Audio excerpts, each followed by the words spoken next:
موضوع الدرس في قصة أصحاب الفيل وما فيها من العبر تفسير ابن كثير. الحمد لله رب العالمين والصلاة والسلام على أشرف الأنبياء وسيد المرسلين سيدنا محمد وعلى آله وأصحابه أجمعين. اللهم صل على سيدنا محمد وعلى آل سيدنا محمد كما صليت على إبراهيم وعلى آل إبراهيم في العالمين إنك حميد مجيد. أعوذ بالله من الشيطان الرجيم. بسم الله الرحمن الرحيم. ألم تر كيف فعل ربك بأصحاب الفيل ألم يجعل كيدهم في تضليل وأرسل عليهم طيرا أبابيل ترميهم بحجارة من سجيل فجعلهم كعصف مأكول. قال المؤلف والمفسر رحمه الله تعالى أدام النفع بعلومه وعلومكم في الدارين آمين، إلى أن قال هذه من النعم التي امتن الله بها على قريش فيما صرف عنهم من أصحاب الفيل الذين كانوا قد عزموا على هدم الكعبة ومحو أثرها من الوجود فأبادهم الله، أرغم آنافهم وخيب سعيهم وأذل عملهم وردهم بشر خیبت. اب مفسر رحمت اللہ علیہ فرماتے ہیں کہ ان آیات مبارکہ میں اللہ تعالیٰ کی وہ نعمت ہے جو اللہ نے قریش والوں پہ فرمائی کہ اللہ تبارک و تعالیٰ نے اصحاب فیل کو ناکام کیا، جو یہ ارادہ کر کے آئے تھے کہ کعبۃ اللہ کو گرا دیں گے اور اس کے نشان مٹا دیں گے، لیکن اللہ تبارک و تعالیٰ نے ان کو مٹا دیا اور ان کے ناک کو مٹی میں ملا دیا اور ان کی کوششوں کو ختم فرما دیا اور ان کے عمل کو ہمیشہ کے لیے ذلیل مٹا دیا. وردہم بشر خیبت، اور ان کو بری طریقے سے واپس ہونا پڑا. تو یہ بہت بڑا احسان تھا، کیونکہ خدا نہ خواستہ، خدا نہ کرے اگر اصحاب الفیل کامیاب ہو جاتے تو پھر قریش کی بھی تو ہوا اکھڑ جاتی، کیونکہ قریش کا پورے جزیرہ عرب کے اندر ایک مقام تھا کہ یہ اہل حرم ہیں اور یہ صدرۃ الکعبہ ہیں، یہ مجاورین بیت اللہ ہیں. اس وجہ سے پورے علاقے یمن، شام، تمام جزیرے میں قریش کے قافلوں کو کوئی نہیں چھیڑتا. لیکن اگر خدا نہ خواستہ یہ واقعہ ہو جاتا تو قریش کی تو پھر عزت ہی ختم ہو جاتی. تو یہ بھی اللہ کا ایک بہت بڑا احسان تھا. وَقَانُوا قَوْمًا نَصَارَىٰ وَكَانَ دِينُهُمْ إِذَّاكَ أَقْرَبُ حَالًا مِّمَّا كَانَ عَلَيْهِ قُرَيْشٌ مِّنْ عِبَادَةِ الْأَوْثَانِ وَلَٰكِنْ كَانَ هَٰذَا مِنْ بَابِ الْإِرْهَاصِ وَالتَّوْطِئَةِ لِوَاصِ رسول الله صلى الله عليه وسلم فإنه في ذلك العام ولد على أشهر الأقوال ولسان حال القدر يقول لم ننصركم يا معشر قريش الحبشة لخيريتكم عليهم ولكن صيانة للبيت العتيق الذي سنشرفه ونعظمه ونوقره ببعثة النبي الأمي محمد صلوات الله وسلامه عليه خاتم الأنبياء.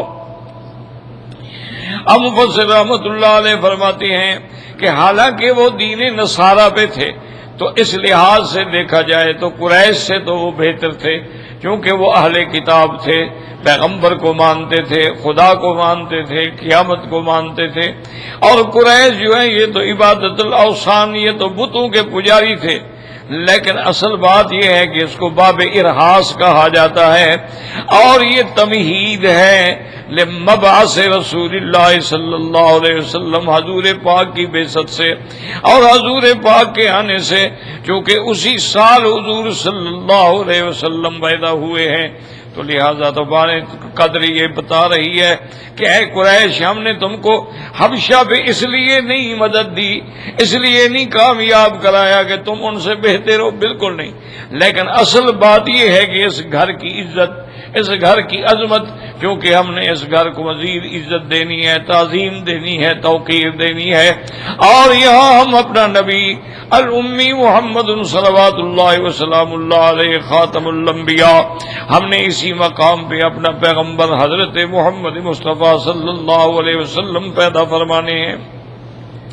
تو اصل بات یہ ہوئی کہ یہ سارا جو ہے گویا کہ ایک تمہید تھی میرے مدنی پاک کے آنے کی۔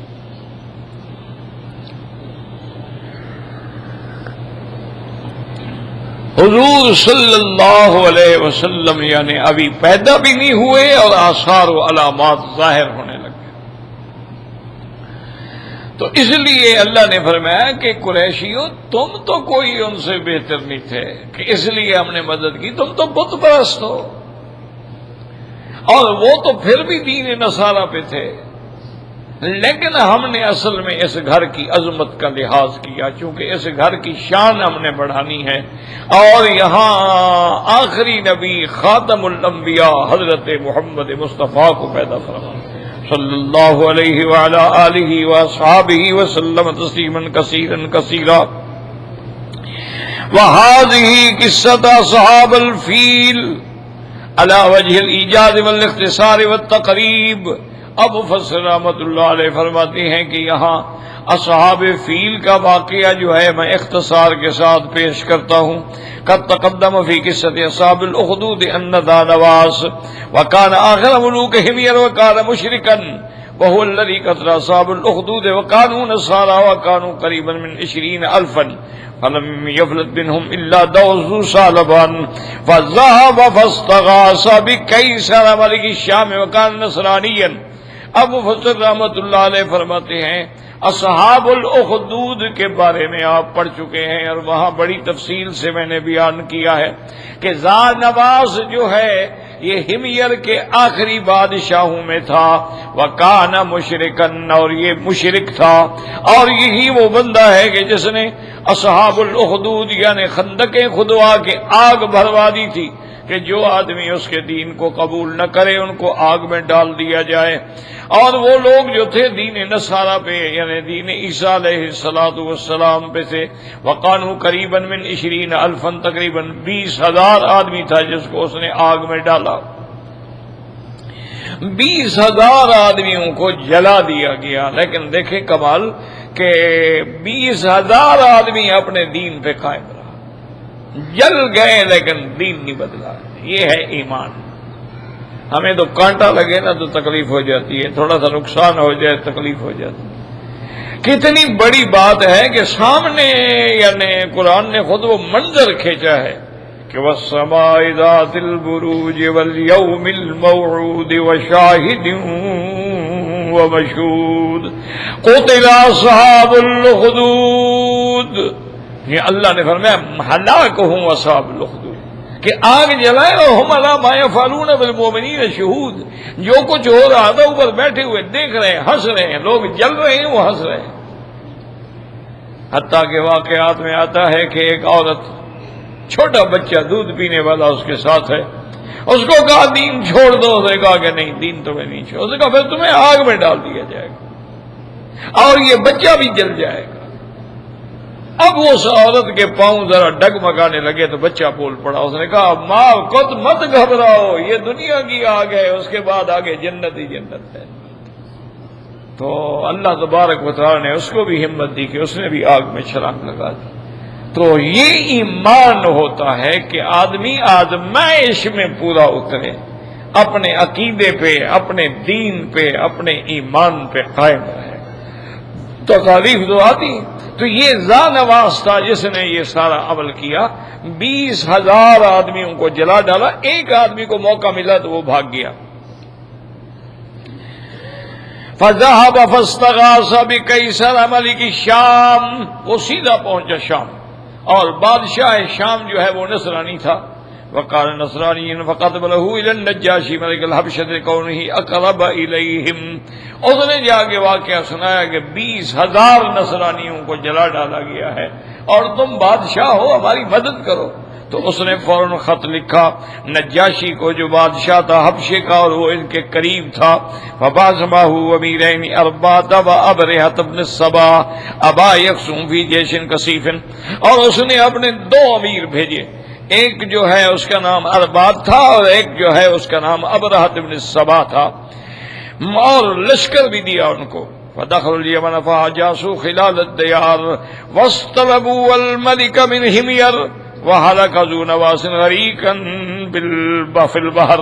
وہ آئے اور یمن کو آ کے پورا انہوں نے فتح کیا، اور وہ بادشاہ جو تھا ذو نواس وہ غرق ہو کے دریا میں بھاگ رہا تھا، مر گیا. واستقل الحبشة بملك اليمن وعليهم هذان الأميران أرباط وأبرهة.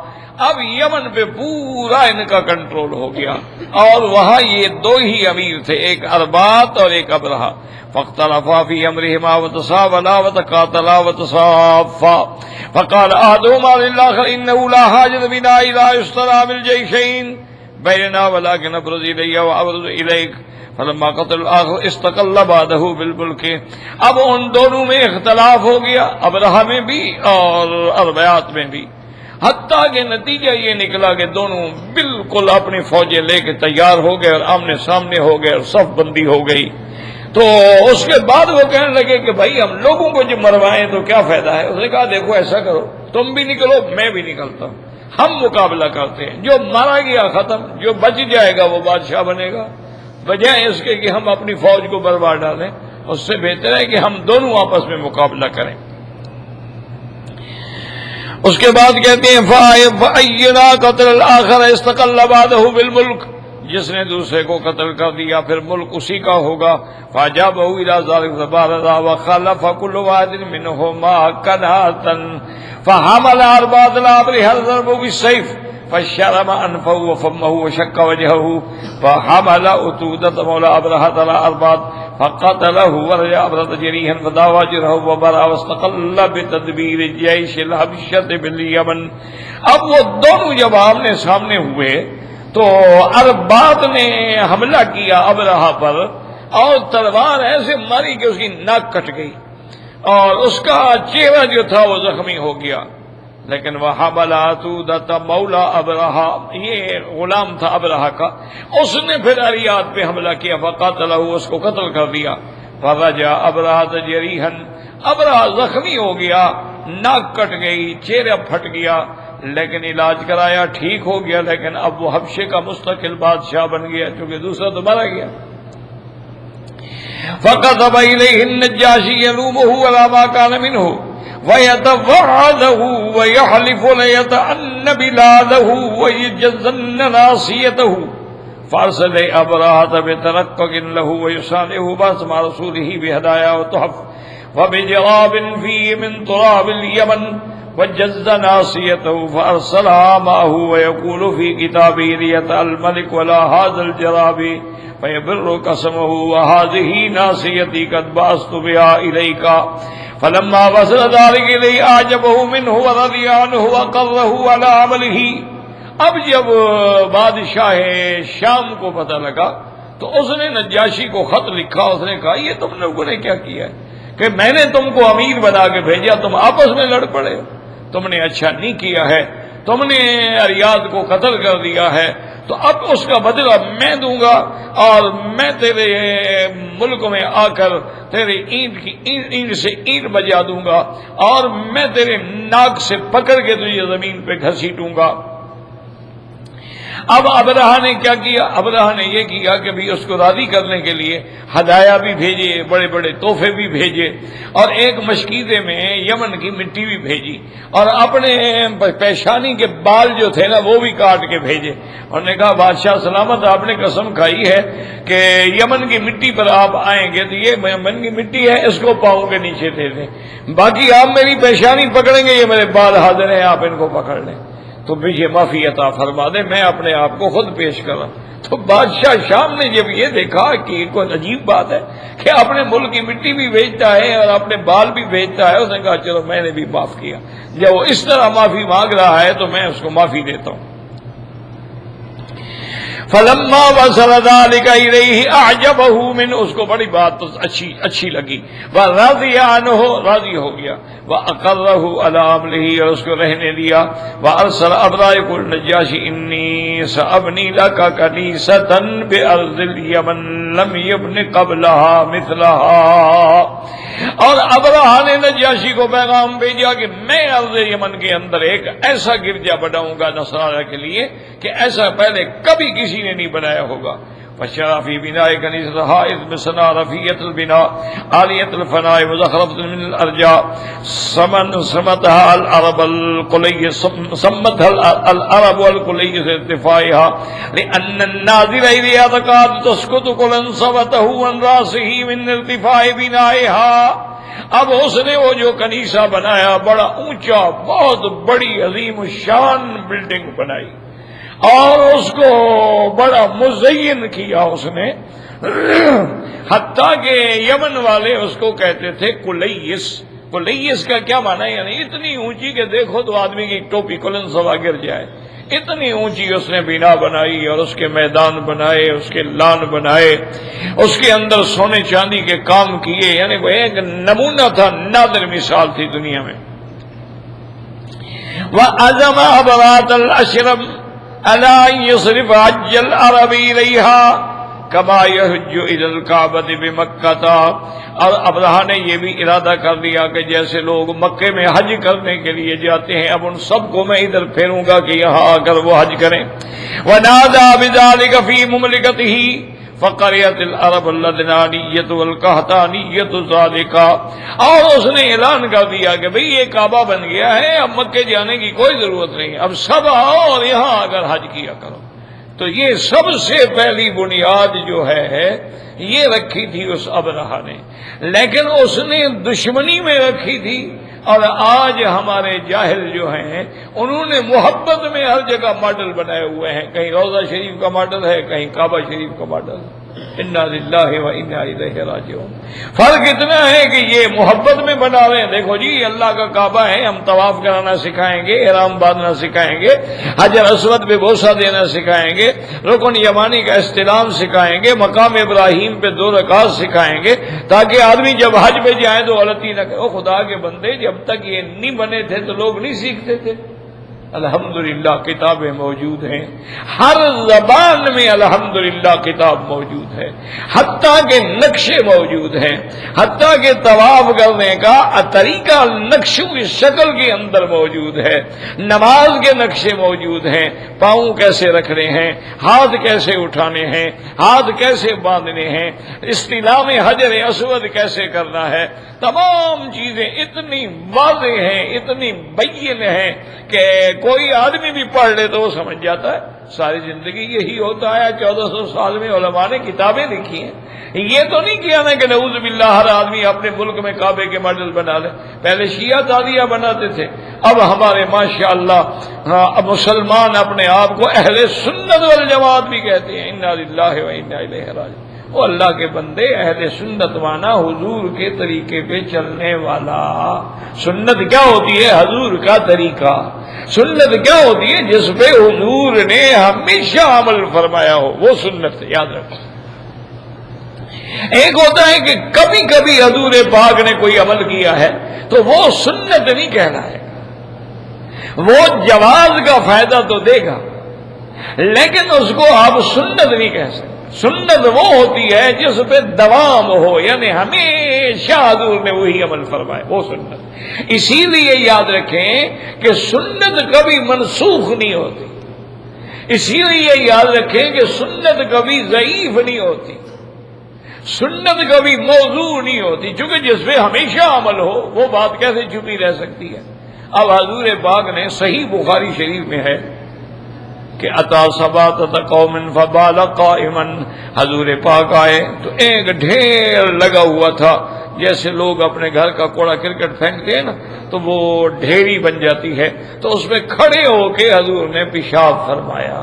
تو اب یہ بخاری شریف کی حدیث ہے، صحیح حدیث ہے، اس کا کوئی انکار ہی نہیں کر سکتا کہ فبال قائما، حضور پاک نے کھڑے ہو کے پیشاب فرمایا۔ لیکن کھڑے ہو کے پیشاب کرنے کو سنت نہیں کہیں گے، یہی سمجھا کرو خدا کے لیے۔ یعنی وہ جائز تو ہے کہ حضور سے ثابت ہے. اب علماء نے اس کے وجوہات لکھے ہیں. بعد لکھا ہے کہ بیماری کی وجہ سے تھا کہ حضور صلی اللہ علیہ وسلم کو عرق النساء ایک بیماری ہوتی ہے، یہ ٹانگ میں تکلیف درد ہوتا ہے بڑا شدید، جس کو انگریزی میں شٹیکا کہتے ہیں اور عربی میں اس کو عرق النساء کہتے ہیں. تو اطباء نے لکھا ہے کہ اگر خدا نہ کرے کسی کو عرق النساء ہے تو یہ علاج ہے کہ وہ کھڑے ہو کے پیشاب کیا کرے، تو اس سے وہ درد جو ہے وہ چلا جاتا ہے. تو بعض علماء نے لکھا کہ حضور نے اس تکلیف کی بنا پہ یہ کیا تھا، اور بعض علماء نے لکھا اصل بات یہ تھی کہ حضور کو تقاضا تھا پیشاب کا، اور آگے جو جگہ تھی وہ بیٹھنے کے قابل ہی نہیں تھی، وہاں حضور بیٹھ نہیں سکتے تھے، نیچے گندگی تھی، مجبوراً حضور پاک نے پیشاب فرمایا. اور بعض علماء نے لکھا ہے کہ رحمت دو عالم نے اپنی امت کو آنے والے دور میں مشکلات سے بچانے کے لیے زندگی میں ایک عمل کر لیا کہ ایسا دور آئے گا کہ اب آپ جائیں یورپ جائیں، امریکہ جائیں، دنیا کے بڑے بڑے ملکوں میں جائیں، وہاں جو واش روم ہوتے ہیں ان میں تو بیٹھ کے پیشاب کرنے کی جگہ ہی نہیں ہوتی، وہاں تو سارے دیوار کے ساتھ لگا ہوا ہے اور اس کے بعد کھڑے ہو کے پیشاب کریں. تو ایک راستہ تو ہمیں مل گیا تھا کہ ایک دفعہ کا عمل جو ہے وہ جواز ثابت کر رہا ہے، لیکن اس کو سنت نہیں کہا جائے گا. سنت کیا ہے کہ حضور نے ساری زندگی بیٹھ کے پیشاب فرمایا، اور آپ کوشش فرماتے تھے کہ نرم جگہ پہ بیٹھے تاکہ پیشاب کے قطرے جو ہیں اڑ کے اوپر نہ آئیں. اگر آگے جگہ سخت ہوگی تو صاف بات ہے کہ پیشاب کے قطرے اوپر اٹھیں گے، اور زمین نرم ہوگی تو اس کے اندر پیشاب جذب ہوتا چلا جائے گا. تو بہرحال مانا یہی سمجھیں کہ کبھی کبھی کسی عمل کا کر لینا جو ہے وہ حضور کا بالکل عمل ہے، ہماری آنکھوں پہ ہے، حضور کا قول بھی، فعل بھی، عمل بھی، لیکن اس کو سنت نہیں کہا جائے گا. سنت وہ ہے جس پہ متواتر عمل چلا آ رہا. تو اسی لیے اہل سنت کا کیا معنی کہ جو حضور کے دائمی طریقے کے پکڑنے والے ہیں، اور والجماعت کا کیا معنی جو صحابہ کی جماعت کو ماننے والے ہیں، صحابہ کی اجماع کو ماننے والے ہیں کہ جن مسائل میں صحابہ اکٹھے ہو گئے وہ سمجھتے ہیں کہ بھئی ان کا اکٹھے ہونا جو ہے کبھی باطل پہ نہیں ہو سکتا، ان کا اجماع جو ہے کبھی غلط نہیں ہو سکتا ہے، تو وہ والجماعت بنیں گے. اگر صحابہ کا منکر ہے والجماعت سے نکل گیا، اگر وہ سنت کا منکر ہے تو اہل سنت سے نکل گیا.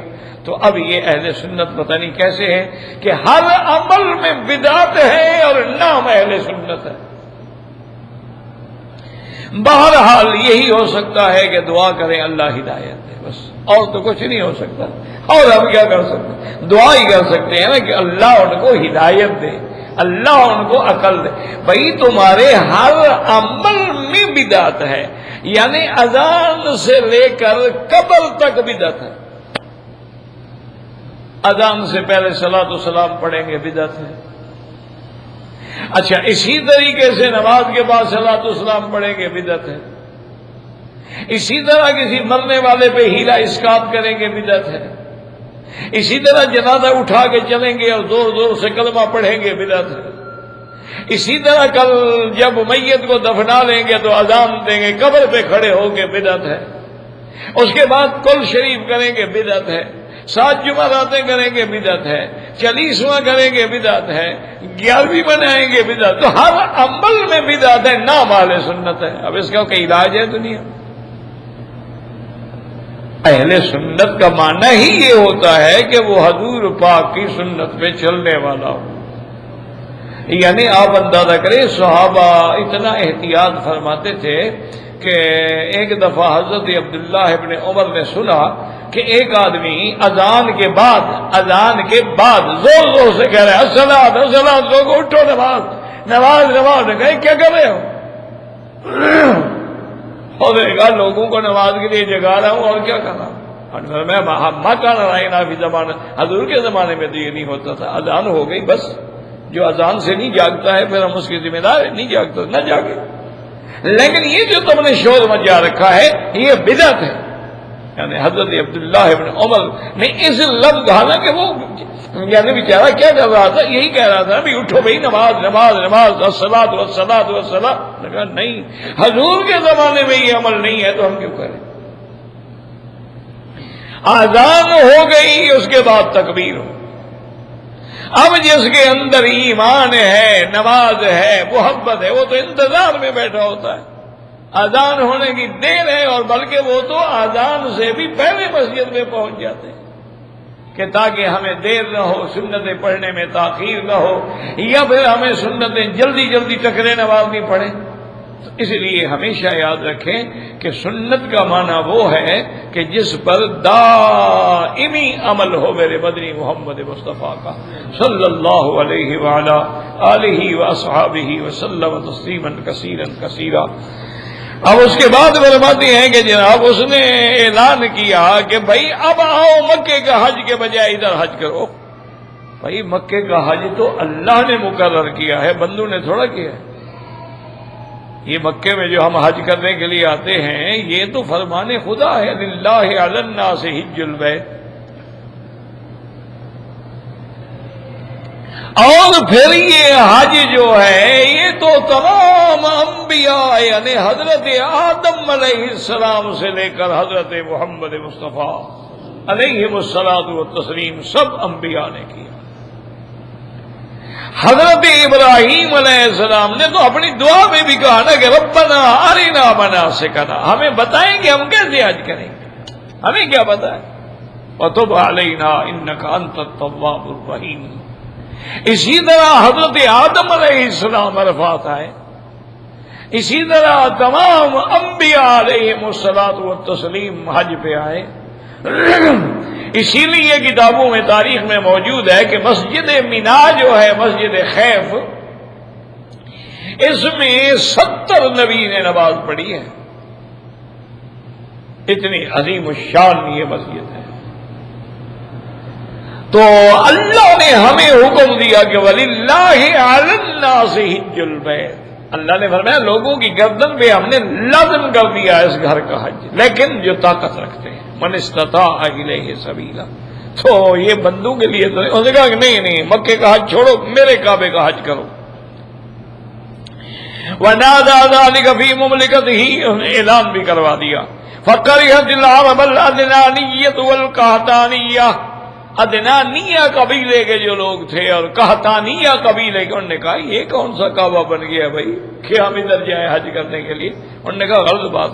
وغضبت قریش لذلك غضبا شديدا حتى كسد بعضهم وتوسل الى ان دخل ليلا فحدث فيها وكرر راجعا۔ قریش کو پتہ لگا تو قریش بھی اس پہ شدید ناراض ہوئے۔ انہوں نے کہا یہ کوئی نیا کعبہ بن گیا، جو چاہے کعبہ بنا دے۔ اچھا خدا معاف کرے، ہماری اپنی قوم ہے، ہماری کا قوم ہی سمجھو نا جی، بلوچ برادری جو ہوئی، یہ کوئٹہ کے علاقے میں ایک جگہ ہے جبل مراد، وہاں ایک جماعت نکلی ہے، وہ اپنے آپ کو ذکری کہلاتے ہیں، وہ ذکری جماعت ہے۔ وہ کہتے ہیں نہیں نماز کی کوئی ضرورت نہیں، نہ نماز ہے نہ روزہ ہے، کچھ نہیں، ذکر بس ذکر، وہ ہر وقت ذکر میں رہتے ہیں۔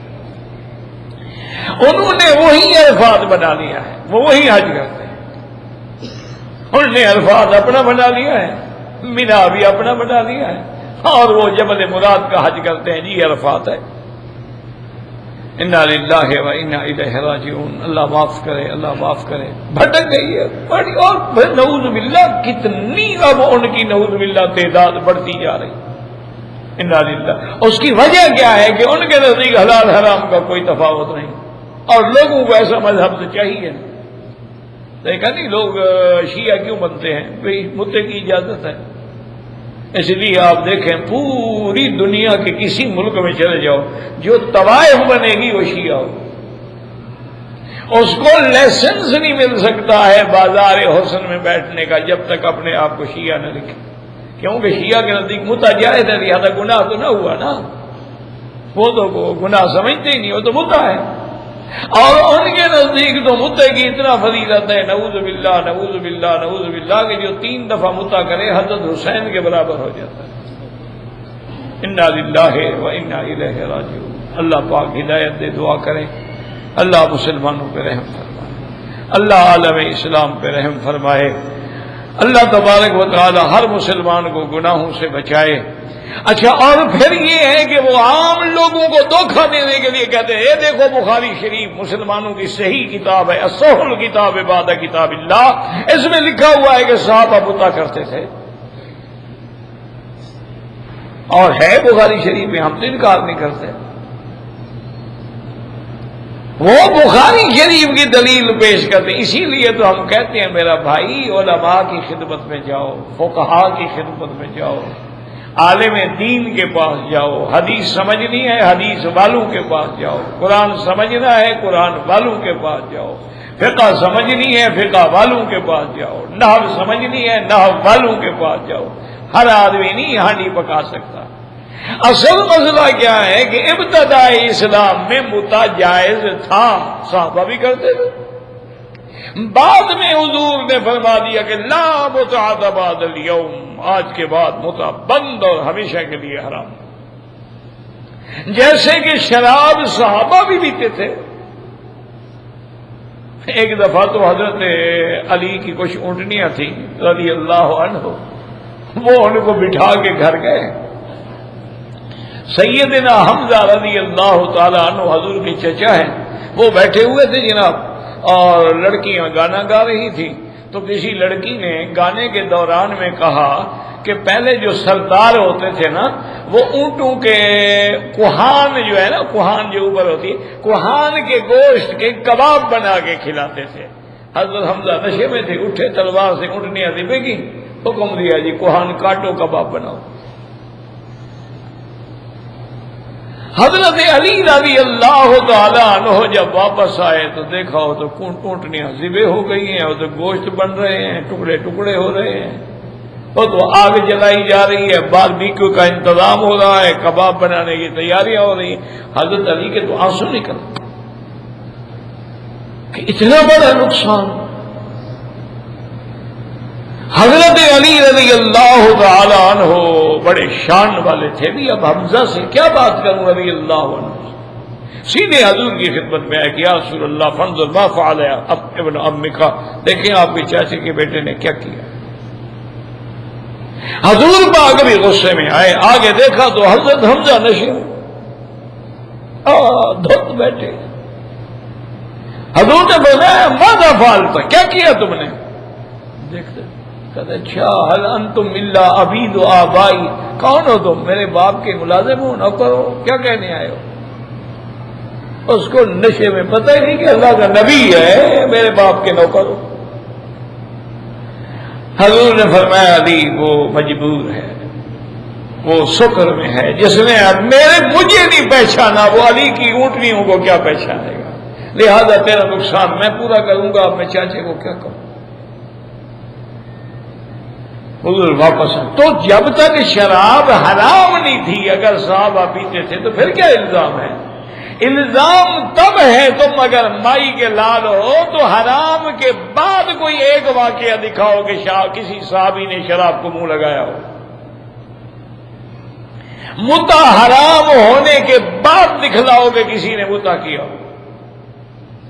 پھر اللہ تبارک و تعالی نے قرآن نازل کر دیا کہ والذین هم لفروجهم حافظون الا على ازواجهم او ما ملكت ايمانهم فانهم غير ملومين فمن ابتغى وراء ذلك فاولئك هم العادون۔ اللہ نے فرمایا میرے مومن بندے وہ ہیں جو اپنے شرمگاہوں کی حفاظت کرتے ہیں، صرف ان کی بیویاں اور ان کی مملوکہ ملک الیمین جو ہے ان کے لیے حلال ہیں، اس کے علاوہ اور کوئی ذریعہ نہیں ہے اپنی تعیش کو پورے کرنے کا۔ اگر ان دو چیزوں کے علاوہ کوئی عمل کریں گے تو وہ حد سے نکلنے والے ہوں گے، پھر ان کے لیے سزا ہوگی۔ قرآن آ گیا، بات ختم۔ شراب حرام ہو گیا، انما الخمر والمیسر والانصاب والازلام رجس من عمل الشیطان فاجتنبوہ۔ اللہ نے فرمایا کہ یہ جوا ہے، یہ شراب ہے، یہ پلید چیز ہے، یہ شیطانی عمل ہے، چھوڑو ان کو، دور ہو جاؤ۔ سب صحابہ دور ہو گئے۔ مدینہ منورہ کی گلیوں میں شراب ایسے بہ رہا تھا جیسے پانی بہتا، یعنی ہاتھ میں گلاس تھا، آیا تو توڑ دیا۔ گھر میں مٹکے بھرے ہوئے رکھے تھے، توڑ دیے کہ بس حرام ہو گئی، حرام ہو گئی۔ تو یہ جاہلیت کی باتیں ہیں نا جی، کہ آدمی دکھائے اور جی حضور پاک تو بیت المقدس کی طرف نماز پڑھتے تھے، بخاری شریف میں ہے، سیاہ ستہ میں ہے۔ بھئی کب تک پڑھتے تھے؟ جب تک اللہ کا حکم نہیں آیا فَوَلِّ وَجْهَكَ شَطْرَ الْمَسْجِدِ الْحَرَامِ، جب اللہ نے حکم دے دیا کہ میرے بدری اب چہرہ کعبے کی طرف، اس کے بعد حضور پاک نے کبھی مسجد اقصی کی طرف نماز پڑھی ہے؟ اس لیے ہمیشہ سمجھا کریں، باطل لوگ جو ہوتے ہیں نا وہ ایسی باتیں تلاش کرتے ہیں، وہ ایسی باتیں ڈھونڈا کرتے ہیں اور لوگوں کو دھوکہ دیتے ہیں۔ دیکھو جی یہ بخاری شریف میں ہے، دیکھو جناب یہ مسلم شریف میں ہے، دیکھو جناب یہ فلاں حدیث شریف میں ہے، حالانکہ وہ نہ بخاری کو مانتے ہیں نہ مسلم کو مانتے ہیں۔ تو اس لیے ایک قریشی کو جو غصہ آیا نا جی، وہ سیدھا پہنچا وہاں یمن، اور اس کے بعد وہاں پہنچنے کے بعد رات کو داخل ہوا ان کے اس بنائے ہوئے کنیسہ میں، گرجے میں، مصنوعی کعبے میں۔ وہاں جا کے اس نے بول و براز کیا، پخانہ کیا اور ساری گندگی اندر دیواروں کو مل کے بھاگ گیا۔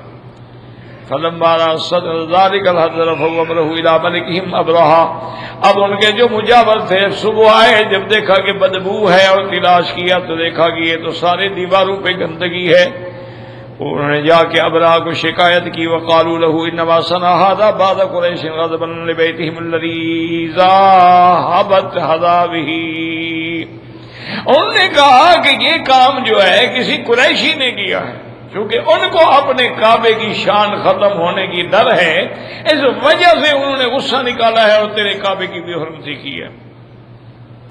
فَأَقْسَمَ أَبْرَهَةُ لَيُسِيرَنَّ إِلَى بَيْتِ مَكَّةَ وَلَيُخَرِّبَنَّهُ حَجَرًا حَجَرًا، اس نے قسم کھا لی ابرہہ نے کہ اچھا میں اب خود مکے میں جاؤں گا اور ان کا کعبہ جو ہے ان کو پتھر پتھر کر کے توڑ ڈالوں گا۔ وذكر مقاتل سليمان أن فتية من قريش دخلوها فأججوا فيها نارا وكان يوم فيه وباء شديد فتركت سقطت إلى الأرض فتأهب أبرهة لذلك وسار في جيش كثيف الرمرم لئلا يصده أحد عنه۔ اب مقاتل ابن سلیمان نے یہ لکھا ہے کہ قریش کے کچھ جوان تھے، وہ بھی وہاں پہنچے جو انہوں نے گرجا بنایا تھا اور کعبہ بنایا تھا، اس کے قریب جا کے انہوں نے ایک بہت بڑی آگ کا الاؤ روشن کیا۔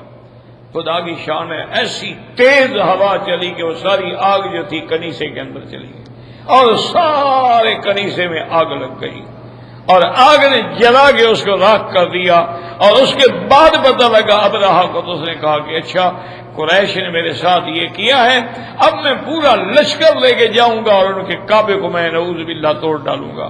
واستصاب معه فیلا عظیما کبیرا الجثۃ لم یر مثلہ یقال له محمود، اور اس نے اپنے ساتھ ہاتھی بھی لیے، اور ایک ہاتھی جو تھا وہ سب ہاتھیوں میں بڑا تھا اور ایسا ہاتھی کسی نے پہلے دیکھا ہی نہیں تھا، اس کا نام تھا محمود۔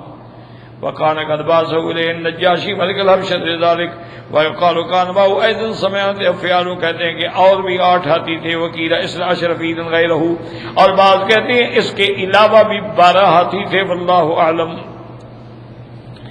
یہ کیوں چلے؟ لِيَهْدَمَ بِهِ الْكَعْبَةَ بِأَنْ يَجْعَلَ السَّلَاسِلَ فِي الْأَذْقَانِ وَتُوضَعُ فِي عُنُقِ الْفِيلِ ثُمَّ يَزْجُرُ لِيَلْقَى الْحَائِطُ جُمْلَةً وَاحِدَةً۔ یہ ہاتھی لے کے کیوں چلا تھا؟ ان کا مقصد یہ تھا کہ ہاتھی کھڑے کریں گے، بڑی بڑی زنجیریں جو ہے نا کعبے کی دیواروں میں ڈالیں گے اور پھر وہ ہاتھیوں کے گلے میں باندھیں گے، پھر ہاتھیوں کے جو دوڑائیں گے تو دیواریں نیچے آ جائیں گی، تو ہر طرف سے جب ہاتھی کھینچیں گے تو کوئی دیوار ادھر گر جائے گی، کوئی ادھر گر جائے گی، تو کعبہ گر جائے گا، تو گرانے میں ہمیں تکلیف نہیں ہوگی۔ ایک ایک پتھر گرانا شروع کریں، دیکھتے نہیں ہیں یہاں جیسے کتنی بڑی بلڈنگیں گراتے ہیں، بس اس کے اندر رسے ڈالے اور کرین سے کھینچے اور پوری بلڈنگ نیچے آ پڑتی۔ تو انہوں نے ہاتھیوں کے ذریعے یہ کام کرنا چاہا تھا۔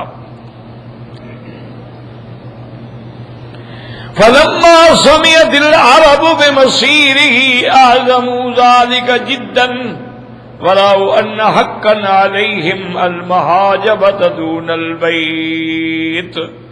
اب جب عرب کے قبیلوں کو پتہ لگا کہ بھئی یہ کعبہ گرانے کے لیے آ رہا ہے، انہوں نے کہا بھئی ہمیں بھی لڑنا چاہیے، ہم بھی کعبے کے لیے قربانی دیں۔ وَرَدَّ مَنْ أَرَادَهُ بِكَيْدِهِ فَخَرَجَ إِلَيْهِ رَجُلٌ مِّنْ أَشْرَافِ أَهْلِ الْيَمَنِ وَمُلُوكِهِمْ يُقَالُ لَهُ ذُو نَفَرٍ۔ ایک آدمی یمن کے بادشاہوں میں سے ذو نفر تھا، وہ نکلا، فدعا قومه ومن اجابه من سائر العرب الى حرب ابرهة وجهاده عن بیت اللہ۔ اس نے سب عرب کو دعوت دی کہ آئیں ہم بھی اللہ کے کعبے کی حفاظت کے لیے جہاد کریں۔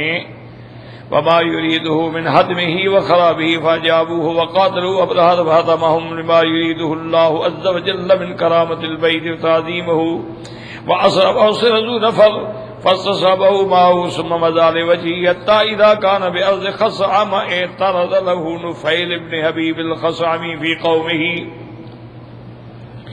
شهران وناهز فقاتلوه فهزمهم أبرهة وأسر نفيل بن حبيب فراد قتله ثم فان واستصحبه معه ليدله ببلاد الحجاز۔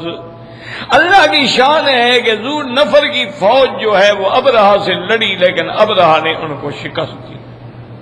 اسی میں اللہ کی حکمت تھی، اللہ تبارک و تعالیٰ تو اپنے گھر کی عظمت ظاہر کرنا چاہتے تھے نا، تو شکست ہو گئی اور ذو نفر جو تھا وہ گرفتار ہو گیا۔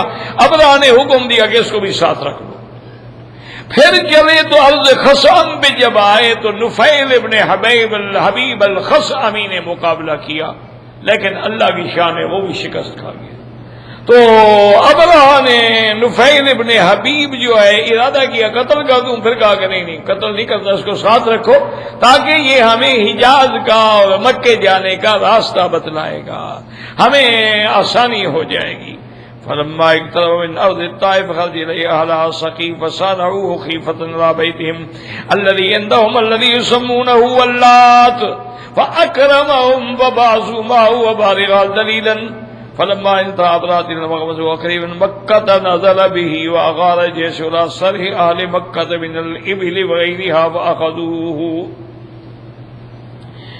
اب جب ابرہہ کا لشکر جو ہے نا جی طائف آیا تو طائف کا جو قبیلہ تھا بنو ثقیف، انہوں نے سوچا کہ بھئی ہم ابرہہ سے جنگ تو نہیں کر سکتے، اس کے پاس اتنا بڑا لشکر ہے اور ہاتھی ہے، اور کہیں ایسا نہ ہو کہ ہمارا کعبہ بھی گرا دے۔ انہوں نے بھی تو وہاں مندر بنایا ہوا تھا نا لات کا، تو وہ آئے اور انہوں نے تحفے پیش کیے، انہوں نے کہا جی ہم تو بالکل آپ کے ساتھ ہیں، بس آپ ہمارے لات کو ہمارے مندر کو نہ چھیڑیں۔ اس نے کہا نہیں میں تمہارے مندر کو کچھ نہیں کہتا۔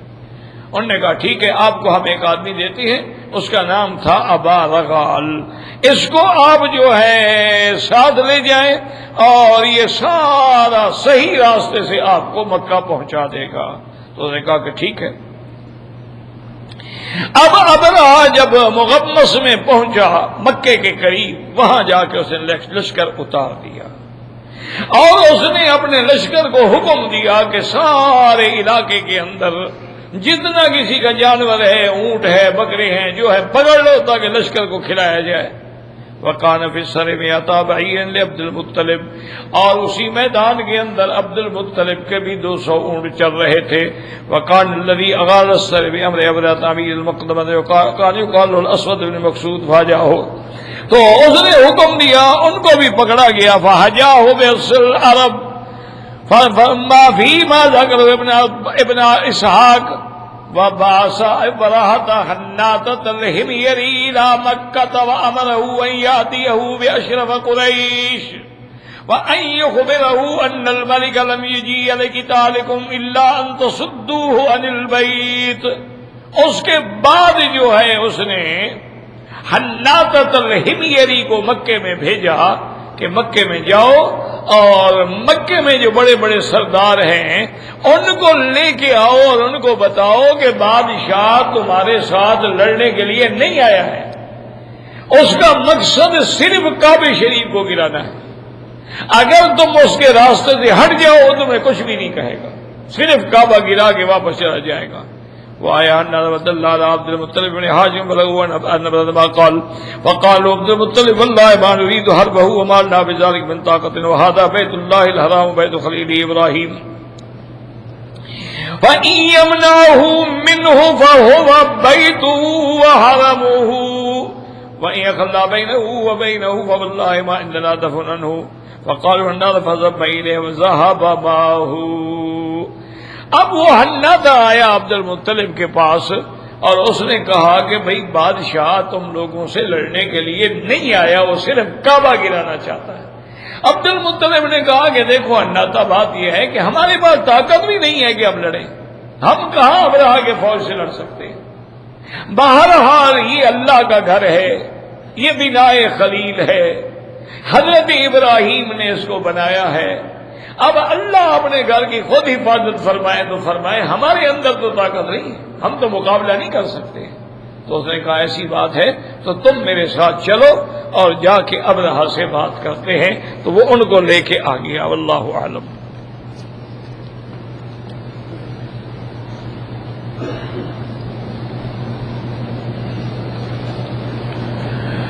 لا حول ولا قوة الا باللہ العلی العظیم.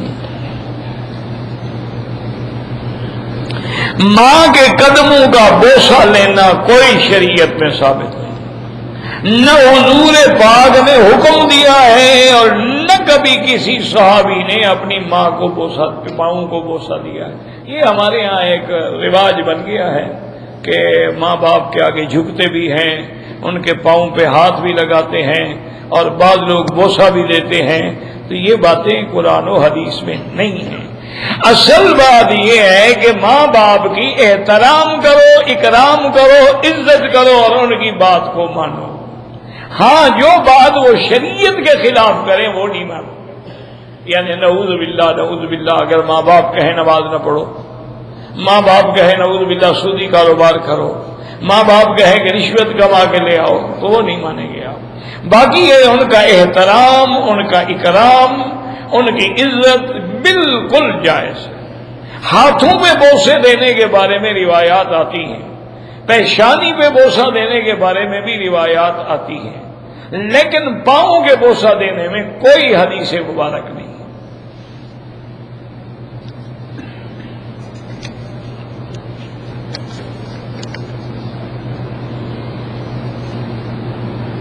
کہتے جی کہ پاکستان میں شیعہ اور سنی کا بہت بڑا جھگڑے ہو رہے ہیں، قتال ہو رہے ہیں.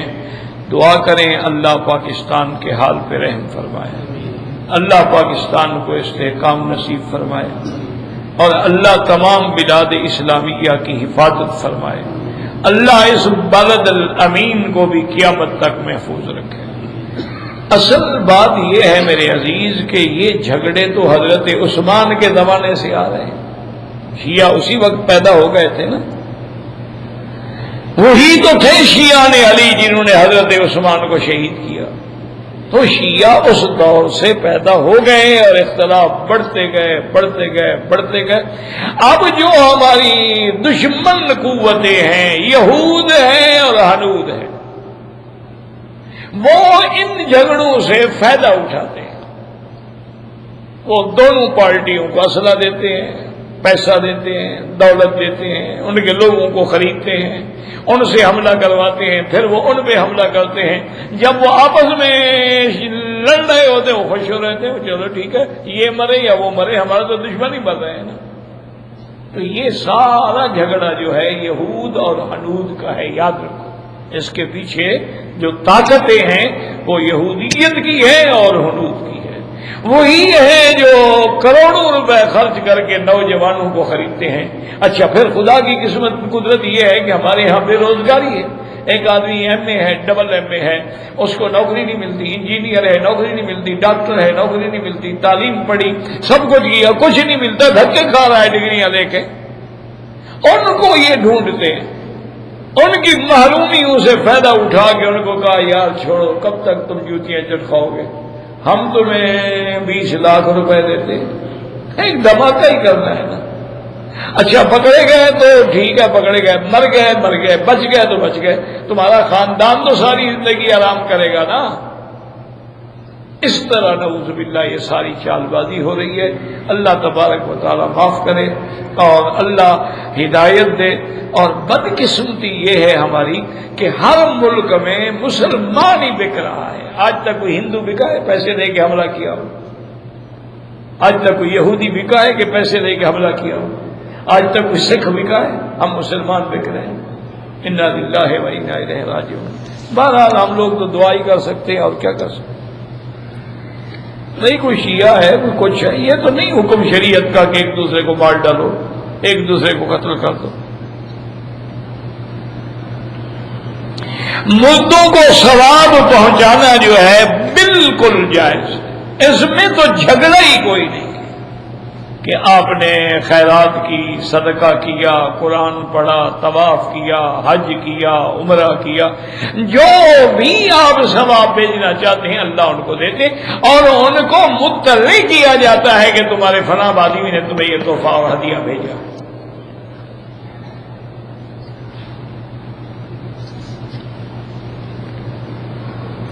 میرا دل جو ہے وہ ہر وقت پریشان رہتا ہے.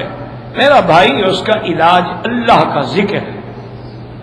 نماز پڑھو، قرآن پڑھو، درود شریف پڑھو، استغفار پڑھو، اور خاص طور پہ پریشانیوں سے نکلنے کے لیے حسبنا اللہ و نعم الوکیل، حسبنا اللہ و نعم الوکیل، حسبنا اللہ و نعم الوکیل.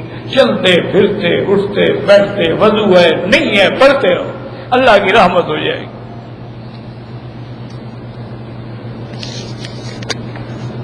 بے روزگاری ہے، 8 مہینے ہو گئے کوئی روزگار نہیں ملتا. میرا بھائی آپ اللہ پہ یقین رکھیں اور روزانہ 2 رکعت نماز برائے حاجت، جس کو صلاۃ الحاجہ بھی کہتے ہیں، یعنی مشکل حل کرنے کے لیے 2 رکعت نیت کر کے پڑھو، اور اس کے بعد کم از کم 500 دفعہ حسبنا اللہ و نعم الوکیل اور 500 دفعہ استغفر اللہ الذی لا الہ الا هو الحی القیوم واتوب الیہ. تو انشاءاللہ اللہ رزق کے دروازے کھول دیں. باقی پریشانیاں آتی ہیں، یہ اللہ کا نظام ہے. دیکھیں نا کتنے اولیاء اللہ ہوتے ہیں ان کے پاس کھانے کو بھی نہیں ہوتا، وہ تھوڑے وظیفے پڑھتے ہوں گے، وہ تھوڑا اللہ کا ذکر کرتے ہوں، اور کتنے فاسق فاجر ہیں مزے کر رہے ہیں. نہ نماز ہے، نہ روزہ ہے، شراب ہے، کباب ہے، اور جناب پیسے روز بروز بڑھتا ہی جا رہا ہے، کم ہوتا ہی نہیں. گھنٹوں کے حساب سے ان کو لاکھوں ریال ملتے ہیں. یہ اللہ کا نظام ہے، اللہ کے نظام پہ راضی رہو بس.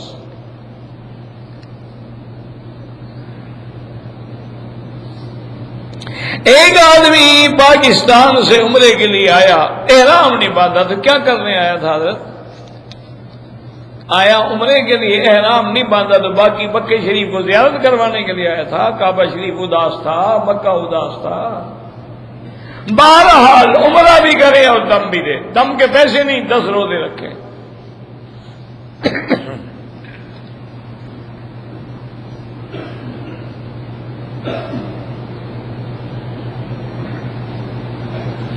ایک آدمی نے اپنی بیوی کو ایک ایک کر کے 2 طلاق دے دی، تیسری طلاق نہیں دی.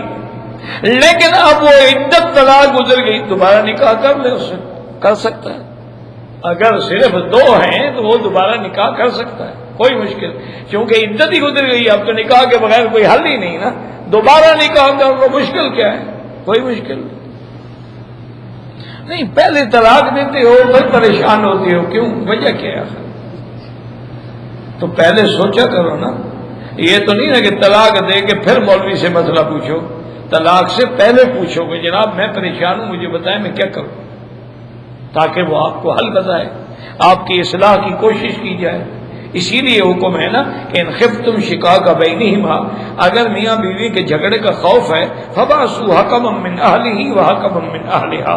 ایک آدمی خاوند کے خاندان سے، ایک آدمی عورت کے خاندان سے، دونوں کو حکم بناؤ، جا کے کوشش کریں دونوں کو شروع کرانے کی. ہاں اگر ناکام ہو جائے تو پھر طلاق ہے، پھر کوئی حل ہی نہیں. اب جناب آپ ایسا کریں کہ دوبارہ نکاح کر لیں.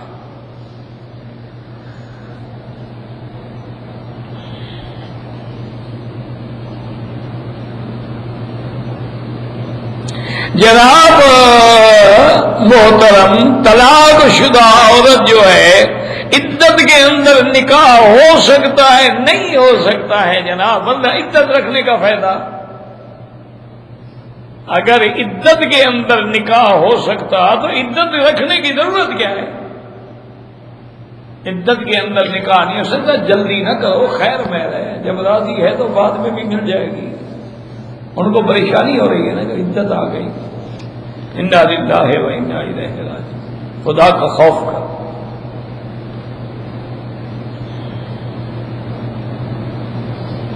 ہمارے علاقے کے مفتی نے بتایا ہے کہ 2 دفعہ نکاح پڑھا جائے تو ہو جاتا ہے۔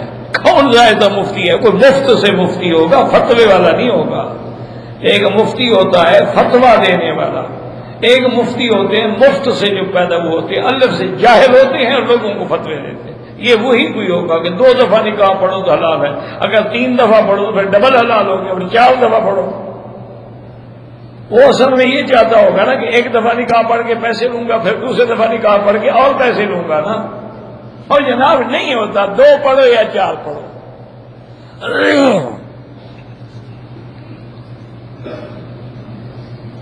اگر طواف ختم ہونے کے بعد 2 رکعت جو ہم نے پڑھنی ہے وہ عصر کے بعد پڑھ سکتے ہیں، افضل یہ ہے کہ مغرب کے بعد پڑھو، کیونکہ صریح حدیث ہے اور بڑی واضح حدیث ہے کہ لا صلاۃ بعد العصر حتی تغرب الشمس، کہ سورج کے غروب ہونے سے پہلے نماز نہیں ہوتی۔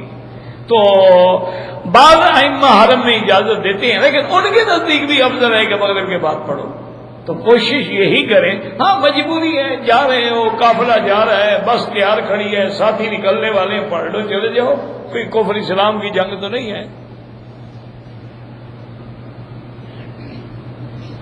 بیوی کے حمل کے دوران جو ہے شوہر اپنی بیوی سے مباشرت کر سکتا ہے، بالکل کر سکتا ہے، کیوں نہیں کر سکتا ہے؟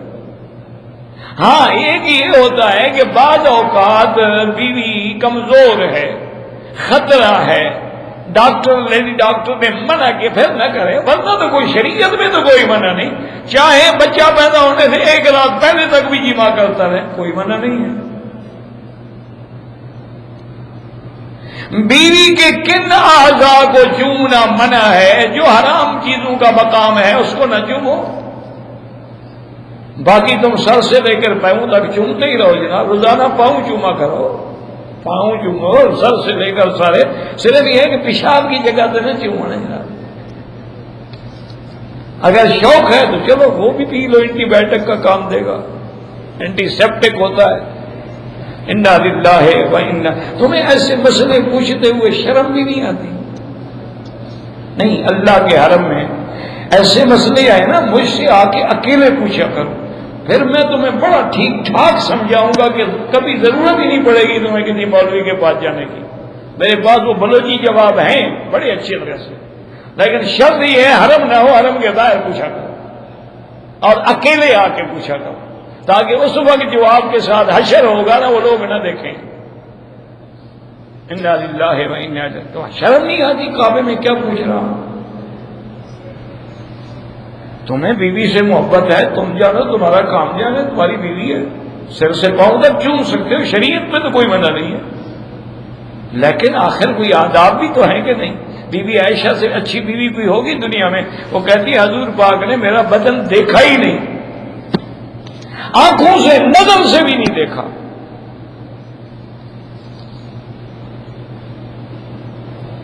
حرم میں جو لوگ کام کرتے ہیں، لوگ خیرات دیتے ہیں، بالکل لے سکتے ہیں۔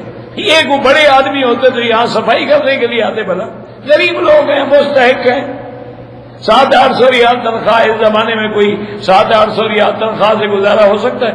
روٹی بھی نہیں ہو سکتی۔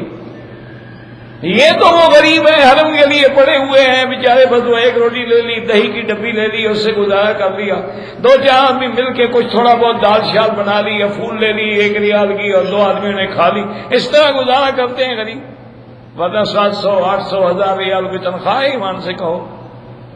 اور ان میں کچھ لوگ ماشاءاللہ جو ہیں وہ تو صرف حرم کی خدمت کے لیے آئے ہیں، حالانکہ ان کے پاس پیسہ ہے، وہ صدقہ نہیں لیتے، وہ بتا دیتے ہیں ابھی ہمیں ضرورت نہیں ہے،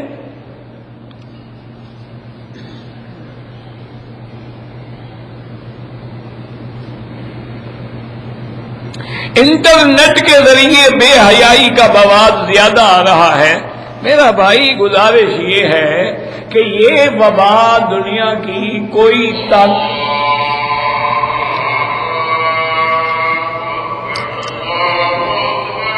اللہ اکبر.